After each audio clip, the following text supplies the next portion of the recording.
வேஷம் போட்டு வாராளா அம்மா வச்ச முடி மீது அவளை போல வேஷம் போட்டு வாராளா ஏம்மா அவ மாய குரத்தியே யாரு தெரியுமா அவ அங்காள பரமேஸ்வரி அம்மா நம்ம வேட்டைக்கார முதல தேடி மலிங்கூர் விட்டு உங்களுக்கெல்லாம் குருசல வராடி அம்மோ சாமியோ நடந்தது நடக்க போறது அவ யார் தெரியுமா அந்த பாண்டவருக்கு குறி சொன்னவன் அந்த பாண்டவருக்கு குறி சொல்லி நடந்தது நடக்க போறது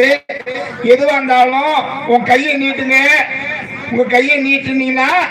அவ குறி சொல்லுவா உங்களால என்ன முடியுமோ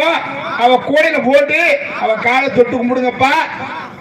நீங்க பண்ண பாவமெல்லாம் பறந்து போயிடும் அந்த மாயக்குருத்தி வரா பாரு அவ கையை நீட்டி அவ கையில உங்களால என்ன முடியுமோ